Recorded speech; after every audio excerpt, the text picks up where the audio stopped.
is when shots rang out, pandemonium happened with people running, according to social media videos, students trying to get out of the courtyard. And according to the university, only Charlie Kirk was shot as far as they know, and that it was a single shot, but we do not know his condition. FBI Director Kash Patel has also posted on X saying that they are closely monitoring this report of this tragic shooting and saying that agents are going to the scene right now and that the FBI stands in full support of this ongoing response and investigation, Tom. That is correct. This is an active investigation right now. If you're just following our coverage right now, you're just tuning in, conservative activist Charlie Kirk has reportedly been shot in the neck at Utah Valley University during a speech. The video you see on the left hand of your screen was Charlie Kirk's own video that they were posting on his social media site. He has a massive following on social media, and they were actually posting just minutes and if not seconds before this alleged attack took place. You can see what the event looked like.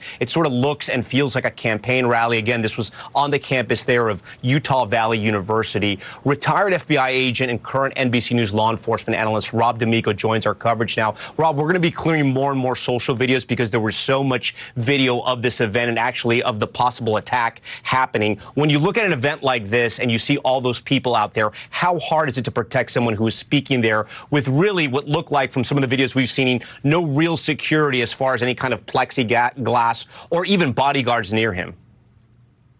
Yeah, when you look at what the Secret Service has against a president, one of these outings is really hard to secure.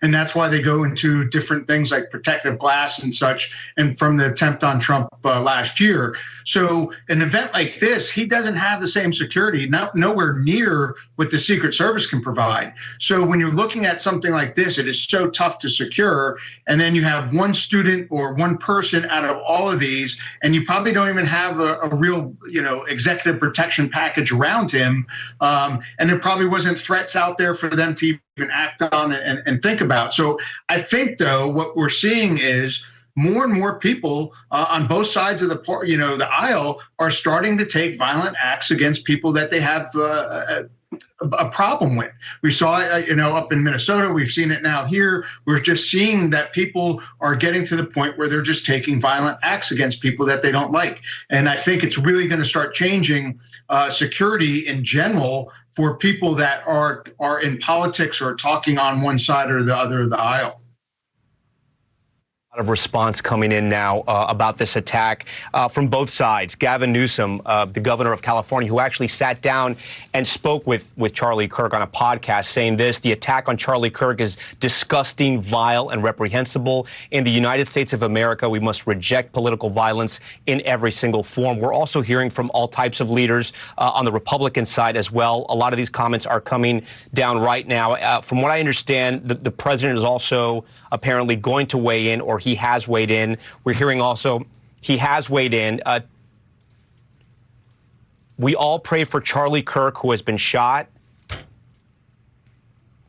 Here it is on the screen right here. We must all pray for Charlie Kirk, who has been shot. A great guy from top to bottom. God bless him. So again, this is sort of the sentiment coming from both the Republicans and some Democrats about the attack on Charlie Kirk, which appears to be political in nature, but we are still getting a lot of reporting that's just coming in. This happened about 20 minutes ago, maybe less than that. Again, Charlie Kirk, a conservative activist, was speaking on the campus of Utah Valley University. You can see the video here. Hundreds of people were out there. This is something he has done for several years now, a staunch ally of President Trump, someone who worked with Don Jr. as a personal assistant and who has sort of come up in the MAGA movement and launched Turning Point USA, which is one of the strongest sort of MAGA-backed conservative groups right now in the country. You can see where this happened, just a little south of Salt Lake City.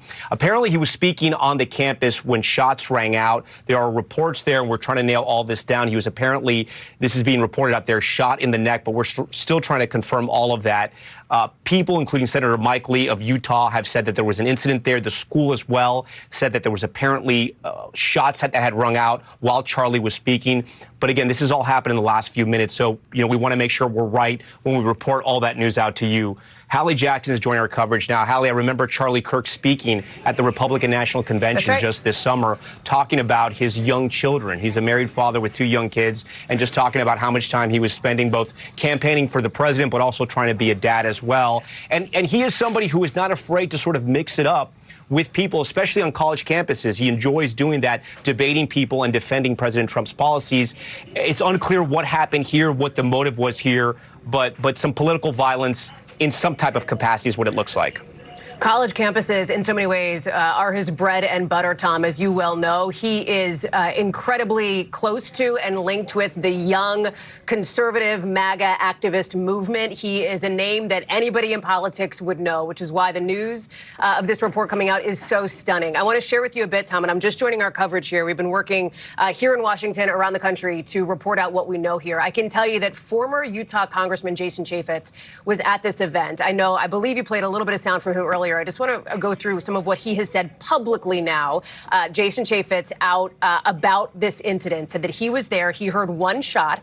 It came after Kirk was apparently asked, or there was a question at this event, specifically about transgender shooters, according to former Congressman Chaffetz. At that point, he said he did not see blood. He did not see Charlie Kirk getting hit, but he did see Kirk immediately fall backwards when he heard that noise. You've been playing this video here of that crowd dispersing rapidly. Kirk, very well known again in Republican politics, which is why it is not at all surprising, Tom, to see that the president has made a statement about Kirk. Donald Trump knows who Charlie Kirk is. President Trump knows Charlie Kirk. You talk about the Republican convention. That is one of many times that Kirk has delivered speeches, has campaigned on behalf of Republicans, on behalf of conservatives. We also know that the FBI, Director Kash Patel, has posted about this, has talked about this as well, saying that agents are headed to the scene, that they are aware of what happened. These reports here that they are investigating, obviously, and that the FBI stands in full support of that ongoing response. The report of this shooting here has spread like wildfire, Tom, throughout the conservative community, and everybody wants to know how he's doing. We're working on that. Hallie, stand by for us. We have another bit of news here that we've just gotten in now that NBC News has confirmed. This is our reporter, Michael Cosner, who's reporting this. A suspect is in custody, and police are investigating the shooting at Utah Valley University. Students are alert this afternoon, obviously told to be aware and probably shelter in place. We have a witness now who's joining us by phone. His name is Justin Hickens. He apparently was at the scene of the shooting. Justin, what did you see? What did you hear? I was about 20 yards away on Charlie's left. I had gotten there probably just a few minutes before noon. There was thousands of people there. Unfortunately, there was no metal detectors. There was security by Charlie, but anybody could have shown up with whatever, unfortunately. And I happened to kind of maneuver my way down close on the side. And the first interaction probably took about 10 minutes.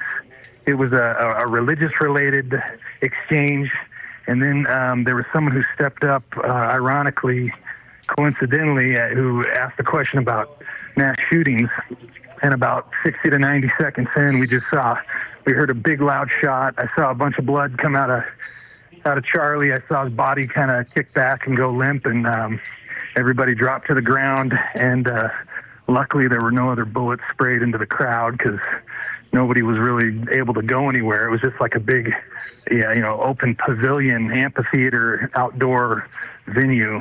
And, lots of screaming, lots of yelling, lots of bodies on top of each other. And after a couple minutes, people got up and started kind of running, getting out of there. There were some gates, some barriers that had been pushed aside and knocked over, and people were able to move. And I started to move quickly, and then kind of realized that I said, I think we're okay. And I kind of stopped walking away, and I kind of turned around, and all of a sudden I saw officers walking with this very elderly gentleman with white hair, and they had him arrested, had him on his knees. He was screaming about, his rights and all that stuff, and they cuffed him and put him away, and about 20, 30 other people just said, yeah, that's the guy. That was the shooter. And people had said that they had seen him there early. He got to the event really early, was kind of walking around, talking to a lot of people, just this elderly gentleman. But That's all I got for you. Justin, no, that's a lot, and I'm gonna keep you on the air with this because this is important. What you saw, people who haven't seen these events, these turning point events, or these events with Charlie Kirk, people can go up. There's a microphone usually set up, and people can try to debate him or bring up a question or a point. Set up before the shooting. What exactly was happening? Because you touched upon that.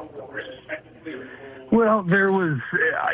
I couldn't exactly tell how many, but I'm sure there was maybe 15 to 20 people in line to talk to Charlie, enough to where he probably felt like it was going to take a good while to get through everybody. And he had only gotten through one exchange with an individual. And honestly, it was kind of getting drawn out a little bit too much. The crowd was getting a little restless. Like, hey, we're talking too much on this religious topic. Let's go to something else. And so finally they wrapped up, and then somebody else got up there, and like I said, for about 60 to 90 seconds, there was an exchange about mass shootings, transgenders involved in mass shootings, and ironically, that's when the shot went off. And then when you heard the shot, did it sound like it was close, near to where he was speaking, or did it sound like it was coming from afar, maybe in the back of the crowd, or could you tell? No, it sounded like it was the back of the crowd. Which was pretty wild. I don't know though. It's like it must have been closer, but then again, it's like if it was that close, how did nobody else, see this man pulling a gun out of his, side or pocket or whatever? So once he was shot, once Charlie was shot, was there any first aid? Could you see? Do you know if paramedics were able to get to him? Was there any type of sort of first responders on the campus? Well, there were about 15 to 20 people, right behind him, whether that was security, whether that was medical, whether that was whoever. But as soon as he was shot, he, just kind of went limp, fell over, and then everybody just dropped and went down. And I had bodies on top of me, and I was just praying. I was just like, I hope there's not, a bunch of stuff spraying into the crowd here, because everybody's a sitting duck right now. We sort of all witnessed what happened to President Trump when he was on the campaign trail in Pennsylvania, and what happened there. When this was happening, I mean, did it kind of register in your head, someone's trying to kill Charlie Kirk? Oh, yeah, immediately. I mean, for a split second, you kind of like, wait a minute, is this really happening? And, you saw the amount of blood that came out upon the initial shot, and you knew that it did not look good. After he's shot and he sort of collapses back and everyone hits the ground and people are piling on top of you, we've seen some videos of sort of the mass hysteria to run out of there. When does that happen? I think that probably started maybe about 10 to 15 seconds after. People give it a few seconds, realize there's no more shots being fired. Now's our time to take a chance and get out of here. And so I was a little, I stayed down a little bit longer, and then finally realized after probably a good minute and a half had gone by that there were no more shots. I was like, okay, I'm probably good to get up and make a move. These things happen so fast, and you said in your head you weren't sure if it was real or not. I'm assuming you live in the state of Utah as well. You've Correct. Likely heard gunshots before, rifle shots, buckshots, whatever it may be. Oh, yeah. It was unmistakable that what was happening as it occurred, right? But it happened so fast. Correct. I'm sure it could also be confusing. Yeah, well, and people were just packed in. People were shoulder to shoulder in there. I mean, it was when I first got there, I couldn't even see the stage. And I said, hey, let me try to. It was just me by myself, so I thought, let me try to, maneuver my way down closer to the side, and so that's what I ended up doing. I was just completely, to his left on the side wall, but got about 20 yards away. I mean, there was one person in front of me on the rail. Yeah, and did the crowd seem welcoming? I mean, we see some red hats there. We know Charlie Kirk was a supporter of the president, one of his most vocal supporters. Was it sort of friendly to Charlie Kirk, or was it hostile? I would say about 98% friendly. There was a small faction up on a balcony with a trans flag and lots of different rainbow-colored hairdos and interesting-looking characters, let's say, that were kind of barking back and yelling and shouting. But for the most part, I would say 97, 98% welcoming and friendly. You know, when we look at this shot right here that we're freezing because we don't want to show the moment that he was shot, but this is maybe a millisecond before that bullet apparently enters his neck. It doesn't look like he has anyone around him. I know you said there were people there that were sort of some kind of security, but at least around him there was no sort of plexiglass, no kind of barrier. I mean, at least we can't see it. What do you remember seeing? Nothing. I mean, yeah, maybe the closest individual was still, 20 feet away from him. I mean, he was just at his table and his chair, and so I'm actually surrounded by a bunch of SWAT. There's a bunch of SWAT people going through campus right now. I'm inside with a group of people that was pulled inside to give testimony and stuff like that. So it's Justin, I do have another question because we don't know this area as well. Some of our viewers may not know this area as well. How far is the closest hospital, would you say, to the school? Very close, actually. Couple miles. The Utah Valley Medical, it's one of the best hospitals outside of stuff in downtown Salt Lake, and that's just a couple miles away. So it's very close. You can drive there from here. If it's just me stopping at lights, I can get there in 5 minutes. And then it has an emergency room? Gotten there. Oh, yeah, absolutely. Some of the best in the States. Stand by for us for a second. I'm going to read a new statement we have from the university, which says, today at about 12:10 p.m., a shot was fired at the visiting speaker, Charlie Kirk. He was hit and taken from the location by his security. Campus police is investigating. A suspect is in custody. So this kind of lines up with everything that you've been telling us, Justin, over the last 5 minutes or so. Going back to the suspect you saw, that elderly man who was being taken down, what else do you remember? Were you able to put eyes on him? Did you see any type of weapon, how he was dressed? No, I mean, just all I saw was what you see in the video there. But by the time, I put eyes on him, he was already, basically in cuffs and had multiple officers surrounding him. And, but it looks like a collared shirt and, sorry, I got SWAT team people walking by me with with rifles out here. So it's a little interesting, but, yeah, man. Just as you say that, we're actually in the video.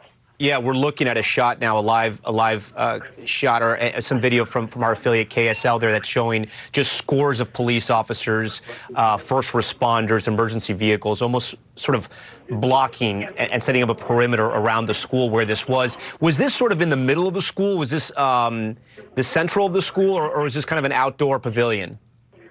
It's an outdoor amphitheater, basically, where, he's set up is at the bottom level, and then there's basically crescent-shaped steps that kind of climb up and continue to, rise up as you go back further and further away from the stage area. And then is this Charlie Kirk? I mean, I don't know how much you follow him. Is this your first time seeing him live, or has he been to this university, to this area for a while? First time seeing him live. I mean, I'd seen plenty of videos, plenty of videos online and on X and stuff, and was excited to come attend this event. He was supposed to come back at the end of September to Logan, Utah, which is a lot further away. So I was excited to attend this one and just kind of, see what was going on. Yeah, and then if you could describe the moment again, just because some people may be tuning in right now. Justin, you said you were on the left side of where this happened, not too far from Charlie Kirk himself. Talk to us again about what you saw when you heard that first gunshot go off. When I heard the first gunshot go off, all of a sudden I just saw an eruption of blood, come out of Charlie's chest, and then kind of his whole body recoil and go limp, and it just took a split second, and I was like, is this really happening? Is it, and basically everybody just screamed and fell to the floor. But it looked like a lot of blood came out. A lot of blood was lost. It did not look good. It looked like, looked like a fatal shot. But I hope it's not. I pray that it's not. Yeah, as you say this, and you mentioned prayer. we have a message now on X from the Defense Secretary, Pete Hegseth, saying prayers for Charlie Kirk, an incredible Christian, American, and human being. May the healing hand of Jesus Christ be upon him. You know, you were talking about a pretty graphic scene and a pretty violent injury. I don't know if you're a doctor or not, but from what you saw, I mean, how bad did this look? It sounds pretty bad. It looked really bad. I mean, I saw a lot of blood leave his body instantly before, you know, it's not like we heard a shot and we saw him fall to the ground. We saw a lot of blood leave his body instantly upon impact. And did you hear more than one gunshot, or was it just one? You know, I couldn't remember if there was a second, but I definitely the one. And luckily there wasn't more than, you know, if there was a second one right away, you know, I think it was just the one, but otherwise it wasn't any more than two. And did it look like anybody else in the audience or anybody else with Charlie Kirk had also been hit? No, it was just him, and then everybody went down, and then that was, you know, as I'm sitting there with bodies laying on top of me, I'm just listening. I'm listening for more shots. That's the only thing I'm doing. I'm just like, okay, are there more? There's none. That's good. And just kind of playing that back in my mind and just thinking, I can't believe this is happening. How did this happen? How did we let this happen? How, you know, just bummed there wasn't metal detectors or something. Because yeah, like I said, it was just, you know, everybody just kind of showed up and it was crowded. It was my guess is that there were probably at least 3,000 or 4,000 people there. It was incredibly crowded. You had people on rooftops, walkways, overpasses. Yeah, you know, Justin, I've asked you so many questions, and I'm realizing I haven't asked you an important question, which you were sort of alluding to there. I mean, have you just taken a second to think about what happened? You went there to watch somebody talk about politics in America, where there's freedom of speech, where democracy is still alive, and yet in the past couple of years we've seen some real horrific political violence, and you just witnessed it, just steps from where you were. Yeah, no, it's I'm just kind of taking it all in right now. You know, unfortunately, it's yeah, I mean, it's very frustrating, and yeah, it's tragic. But yeah, there needs to be freedom of speech. There needs to be, you know, toleration for all viewpoints, and unfortunately, you know, this does not look good for a particular side. You know, it's just sad, you know. So obviously, this person who shot him was deranged, but yeah, it's just a sad day.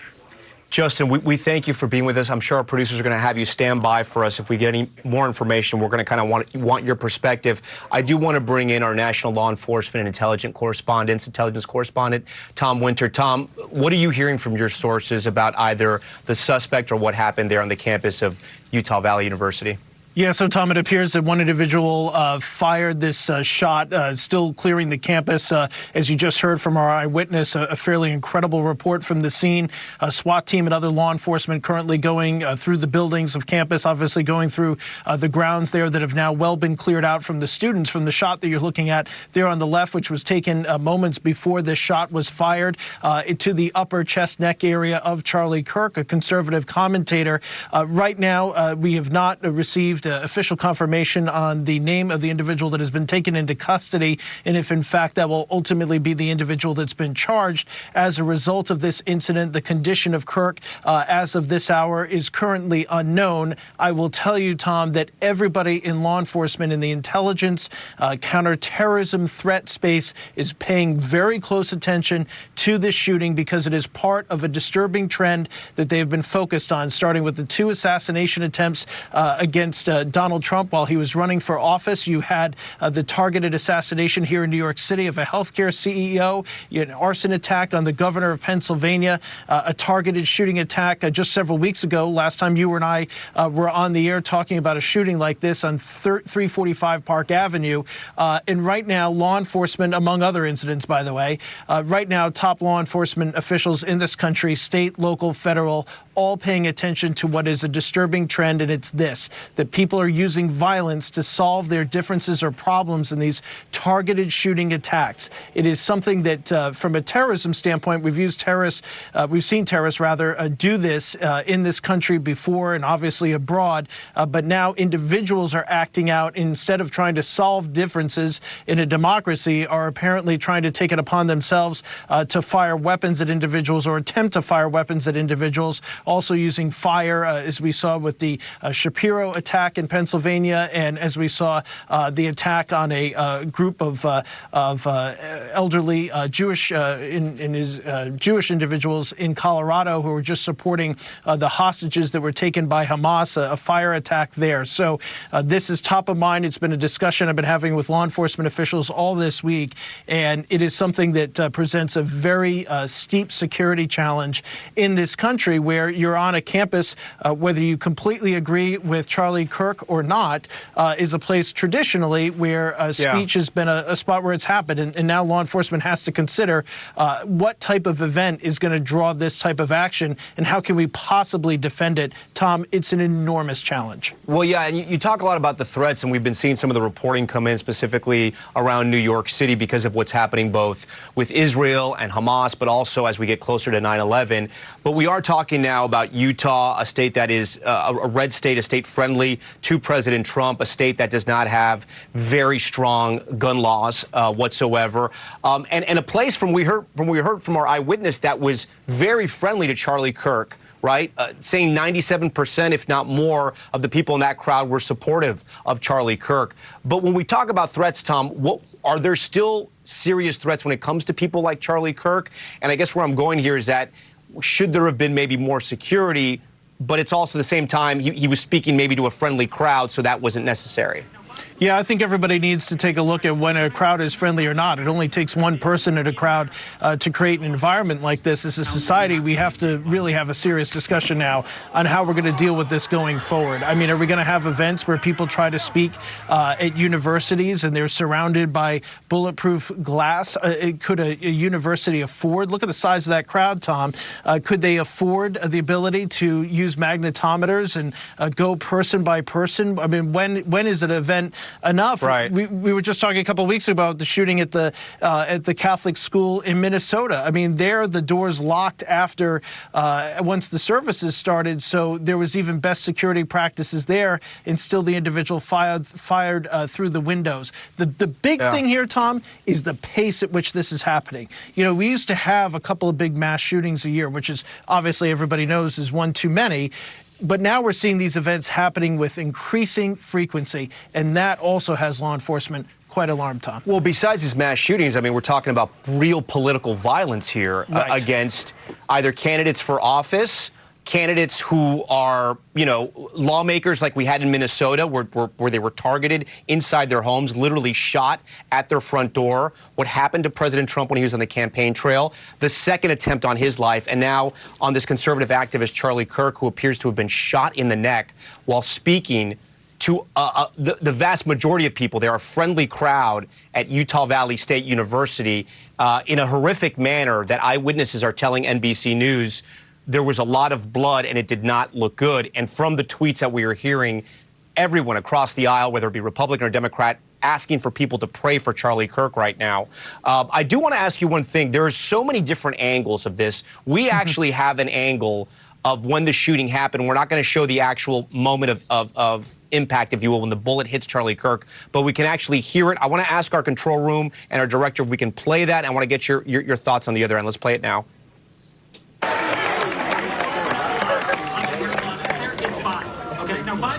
I'm going to give you some credit. Do you know how many mass shooters there have been in America over the last 10 years?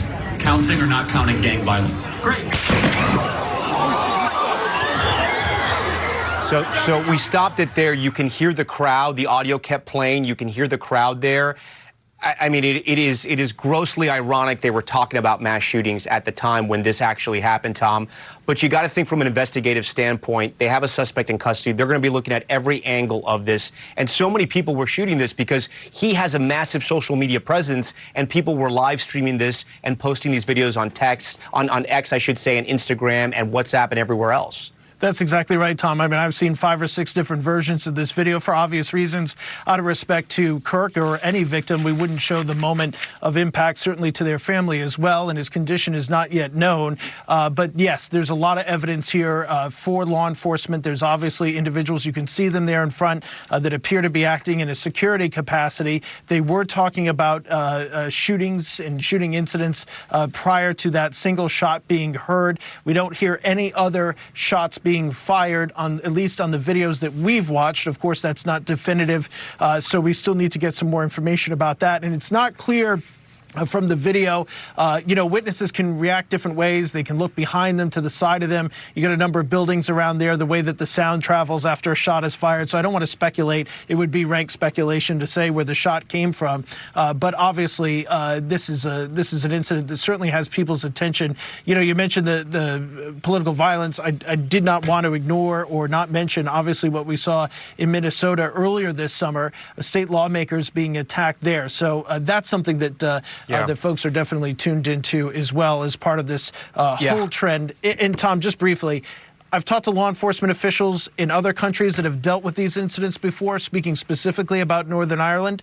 The biggest thing that they say is that once this gets into society, that people start to think this is how they solve their differences with a Charlie Kirk, with a local lawmaker, that it takes a very long time for that to get out of society. That's really a big concern, too. I mean, just speak to anybody who lived through the 1960s and everything this country experienced and all the loss that this country experienced with the political assassinations that happened during that decade. I do want to bring in something else, Tom, while I have you, because we are getting a statement. Actually, no, I'm going to hit this. We're getting a statement now from Turning Point USA. This is Charlie Kirk's organization. Here's what they say. This is a big update. They say this is an ongoing situation that they can confirm. Charlie Kirk has been shot. He is in the hospital, and we are praying for him at this time. That's from a public relations manager for Turning Point USA, confirming that both Charlie Kirk, which we know had been shot, he is now in the hospital, and they're trying to save his life. Tom, the point I was going to bring up with you is that from the eyewitness, Justin, we were speaking to, who witnessed this,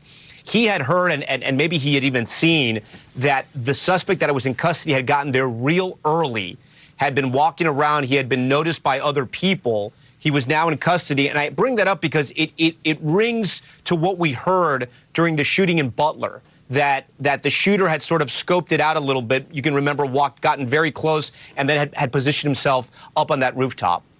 That's right, Tom, and that's consistent with the second attempted assassination of Donald Trump, when a Secret Service agent spotted that individual who's going to be going to trial soon, hiding out in the bushes along the golf course there, and the Secret Service agent fires and then calls it in. Just didn't waste any time.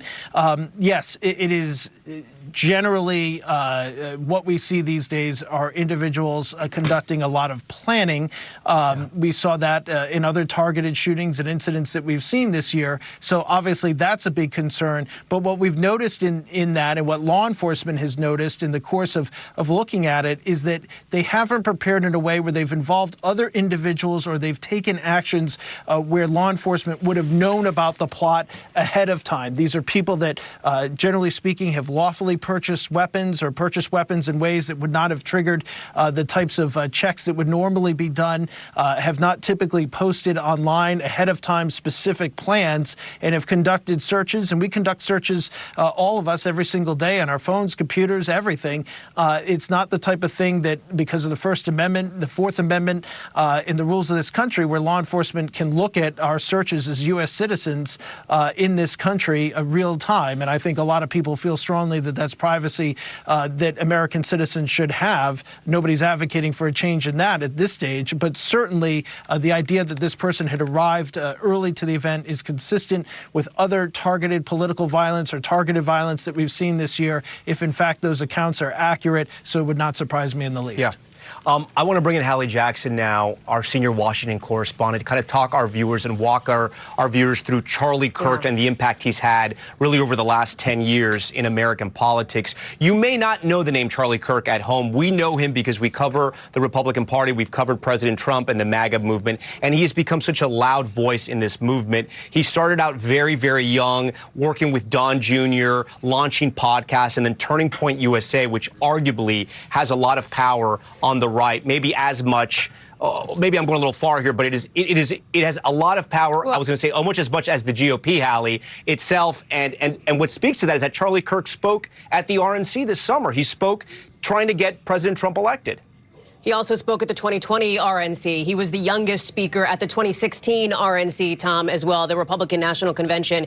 He was named to Forbes' 30 Under 30. He is somebody where even if you don't know his name, your kids in college might or in high school, because he has led for years now what is really the biggest, if not one of the biggest and most quickly growing conservative activist organizations in the country. You see him on a college campus in the video that we've been showing. He has visited again and again, having these conversations, rallying for people. And I think that is why, Tom, you are now seeing this widespread condemnation of political violence all across the political spectrum, obviously among conservatives, from the level of the President of the United States to the Vice President of the United States, saying that they are praying for Charlie Kirk and his young family, that they are hoping for the best. As we now know, he is in the hospital. It is not clear what his condition is. You are seeing cabinet members, for example, Sean Duffy, saying they are horrified by the news that is emerging now out of Utah. You're also seeing Democrats, again, on the other end of the political spectrum, saying very similar things, condemning political violence. And I will tell you, just to give you a sense of how it's reverberating here in Washington, during a meeting of one of the House committees, Congresswoman Marjorie Taylor Greene called for a moment of silence at the House Oversight Committee when the news emerged that Charlie Kirk had been shot. And so members of Congress sat and took a moment of silence to pray for Charlie Kirk, and they are hoping he is okay. Another piece of this that is emerging as we're getting reporting in from our teams all across Washington, including on Capitol Hill, you have senators, members of Congress, House members who are friends. They are close with Charlie Kirk. And it feels like, from what we've been seeing, they are so concerned that they haven't heard how he's doing. They are desperate for an update on his condition. Somebody who has two kids under the age of 4, a 3-year-old, a 1-year-old. He's turning 32 next month. He's been married to his wife for about 4 years, Tom. Yeah, a young man. Hallie, stand by for us. We have another witness joining our coverage right now on the phone. Tyler Mageddon was on the opposite side from the gunman, about 100 yards from where Charlie Kirk was speaking, if I'm correct. Tyler, tell me what you saw and heard. Well, I was just waiting in line to ask a question. I was in the back, waiting with other people, so I wasn't really close. We were just discussing, the questions that we had. Like, the people next to me they had a question about veganism, and I just hear, I'm looking at Charlie because he's answering questions. The first question was about religion, and the second one that he was in the middle of answering was about gun violence, actually. And we just hear a pop, just a single pop. And I saw Charlie's head tilt back, and he just fell backwards. And that's kind of the moment that I realized, oh my gosh, something really bad just happened. And everyone else around me, like everyone in the crowd, reacted, as you might expect, in a little bit of panic. Of course, for me personally, after I had not heard like any second shots, I wasn't immediately worried. I didn't feel like, it seems clear that whoever was doing this was not really going to target other people. So I stayed relatively calm after that. Tyler, did you see where the shot had come from? Did you see the gunman at all? No, I did not see the gunman at all. I literally just heard the shot and then chaos. I mean, you sound pretty calm now, and you said you thought it was just one shot, but I got to think this was incredibly jarring to see somebody you came to see speak be shot in real time. Yeah, I mean, I'm absolutely sure that it was one shot. No, I know that, but I'm saying you had to be. I'm just surprised that this wasn't jarring to you, or was it? Oh, it was. Like, in the moment, it absolutely was. I kind of did get a little bit of adrenaline, seeing what had happened, seeing people. But I started seeing people like run through bushes and along the side of the building, and like people trying to crowd toward the small place at the door. And it just occurred to me that there's a good chance of people trampling each other, and that was really my bigger concern after that. So I was trying to tell people stay calm, walk slowly, because that wasn't really the general vibe that I was getting from people. But after, I think that gradually that did start to set in with people that, we're probably fine. And then we went to the lobby of the building, the main building at UVU. Tyler, did you see anybody take Charlie Kirk out of there? Did you see what he looked like after he was shot? Could you see anything in the seconds afterwards when he sort of fell over, I think is the way you described it? No, I couldn't see anything. I talked with people afterwards. They were saying that some of the people near the front were saying that they'd seen blood. Another lady that I talked directly to, she said that he'd been hit on the left side of the chest, potentially. And this is second-hand account, so I'm not I didn't see that. Yeah. And then after he's shot, I mean, does the crowd realize what's happening? Yeah, I think people realized pretty quick. There were people who were absolutely certain that, that he wasn't going to make it, literally within 60 seconds. I heard people going, oh my goodness, it's over for him. Pray for him. Because the gunshot wound was so severe? I'm assuming so. But also from a distance, it looked pretty. My initial assumption was that he'd been hit in the head, actually, because I saw his head go back. Yeah. It sounds like it was such a violent thing to witness. Were you on campus to just to ask him a question, to debate him? Were you there just out of curiosity? I wanted to ask him a question. I had a prepared question for him. And for our viewers who don't really understand the Charlie Kirk tour, I think it's called the American Comeback Tour, and it says, prove me wrong on the tent. The whole sort of premise of these events are that people can go and debate Charlie or ask him about something, correct? Yep, that's the premise. And it drew huge crowds at Utah Valley University. Tell me why. Well, Utah is a conservative state, and this is Utah Valley, one of the most conservative, metropolitan areas in the country. So we have tons of conservatives. People were excited. The whole place was crowded. We had people on the whole amphitheater was crowded. There was on the balconies and such, just tons of people everywhere. You had the protesters up top in the background. Yeah, obviously somebody got a gun into that outdoor amphitheater there. Or I should just say the amphitheater, but someone got a gun and brought it in there. For this university, is that uncommon? Are you a student there, or is this something that... No, I don't know the exact laws, or the rules on campus there. No, I'm not a student at UVU, so I don't know all their exact policies. You did mention security, though, or at least imply security. It did surprise me for the event. They had tickets, and I had to print out a ticket, and it had a barcode, a QR code. I was expecting when I got here that I would have to pass through some kind of security, but that just wasn't a thing. No one checked the barcode or the QR code. There was no checkpoint to get in. It was just literally anyone could walk in if they wanted. And then Tyler, your thoughts, having gone to a political event, to hear someone speak on a college campus, and for this violent event, the shooting of a conservative activist to happen just steps in front of you. I mean, what are your thoughts? I mean, my immediate thoughts are just that, this was definitely an act of terror to intimidate people who want to have political discourse. I mean, that's what Charlie was trying to do, was trying to have a discussion, trying to invite discussion, have people come up and ask him questions to challenge his ideas. And, I wanted to do that. And I mean, obviously what I saw was horrible, but kind of as a secondary point to that, I'm disappointed I didn't get to ask my question to Charlie. That was why I was there. Yeah. Tyler McGettigan, we thank you for talking to us. I do want to bring in retired FBI agent and current NBC News law enforcement analyst Rob D'Amico. Rob, this might be a tough question for you, but I'm sure you have some experience. The reports are that he was either shot in the neck or the chest. We're hearing that from eyewitnesses and also other reports from people that have been out there. How much time do first responders have for a gunshot wound like that, where it is near so many vital parts of the body to try to save somebody?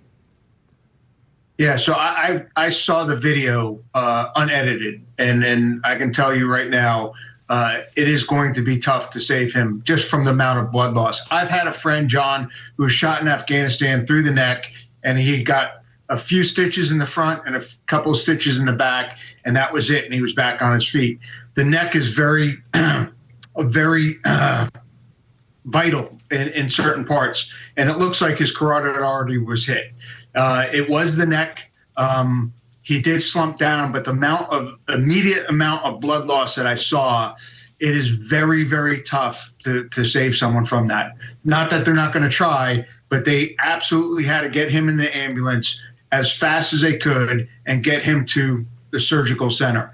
And then they're going to have to really, really work because that amount of blood loss is unbelievable. And I've seen it overseas in both Iraq and Afghanistan, and it's really hard to survive. So I think there's some challenges there. And I think your witnesses talked about it, depending on their view from where they were, not sure where he was shot, but the video that they shown really is pretty definitive that it was the neck.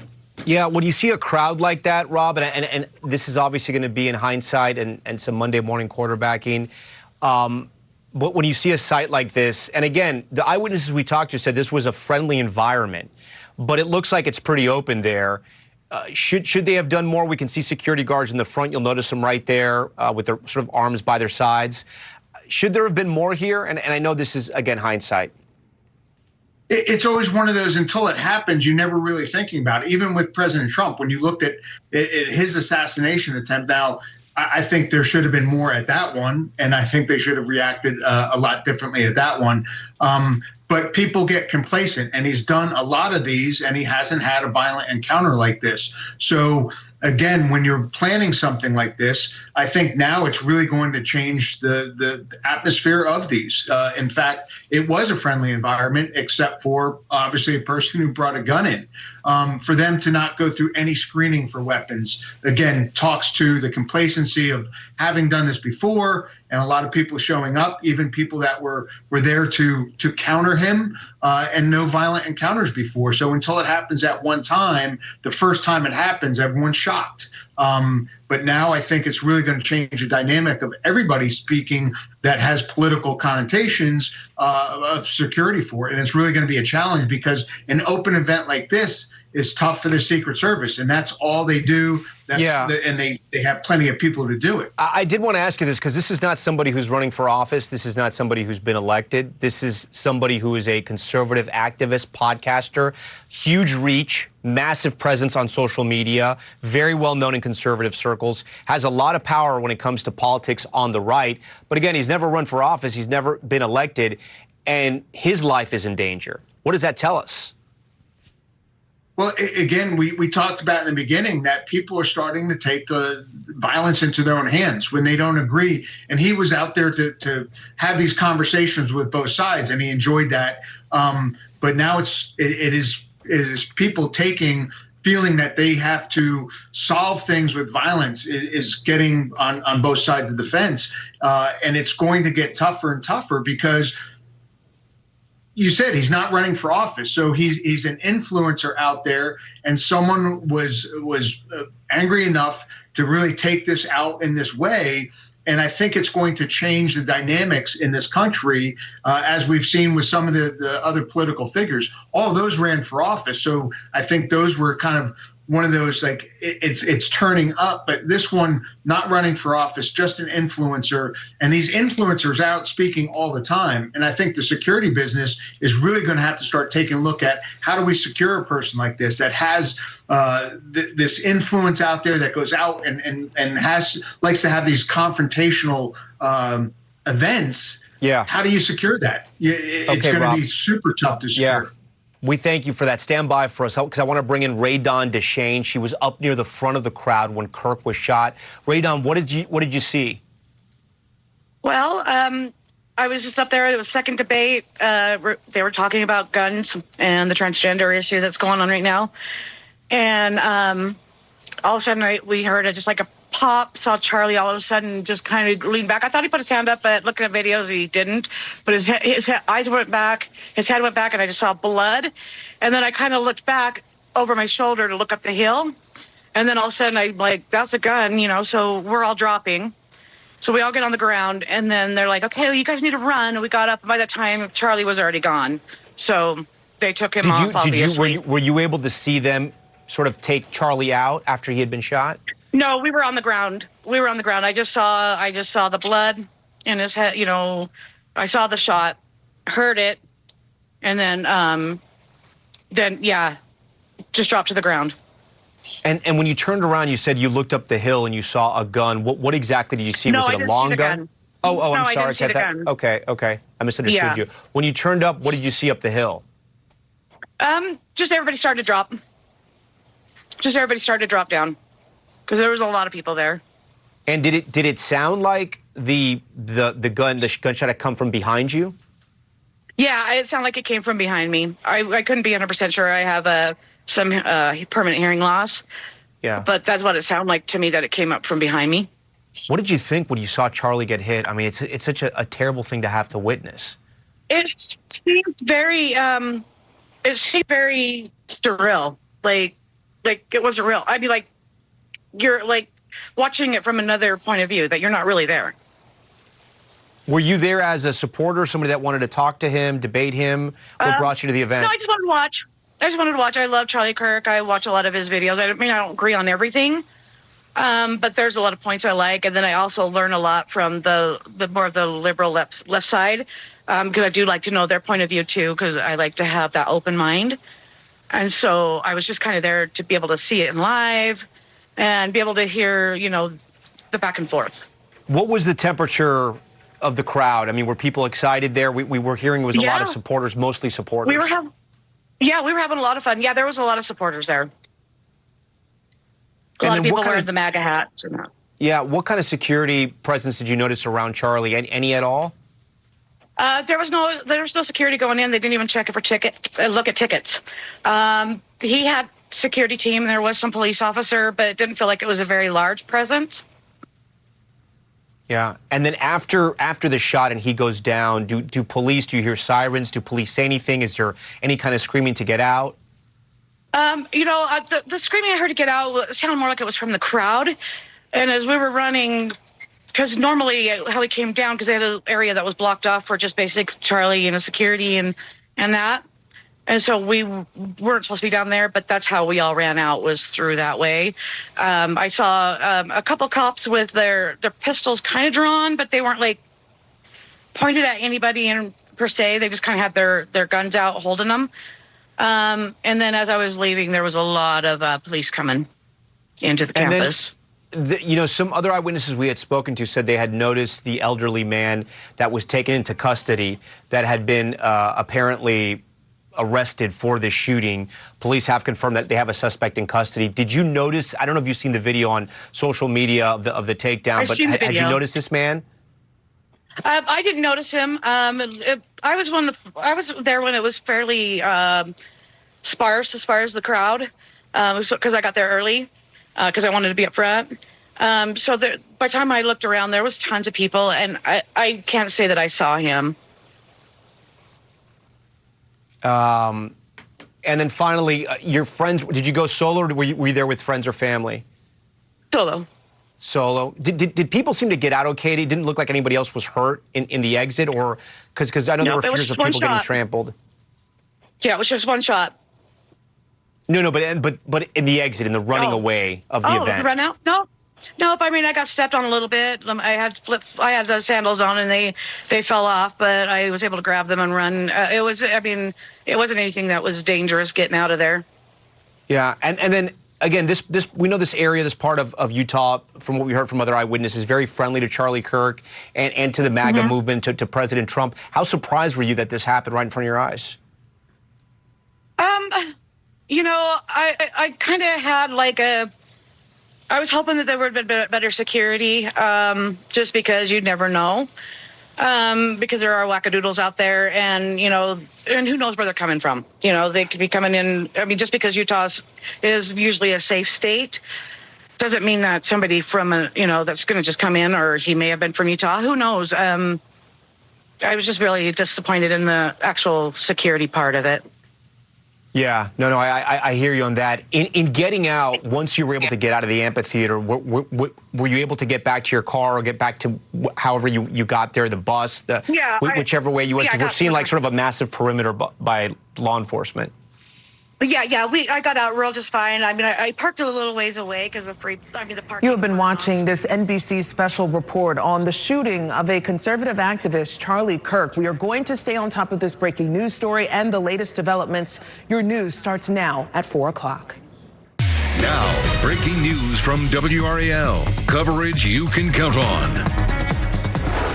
And we begin right now at 4 o'clock with that act of political violence at Utah Valley University. In the last hour, a suspect was taken into custody after conservative activist Charlie Kirk was shot in the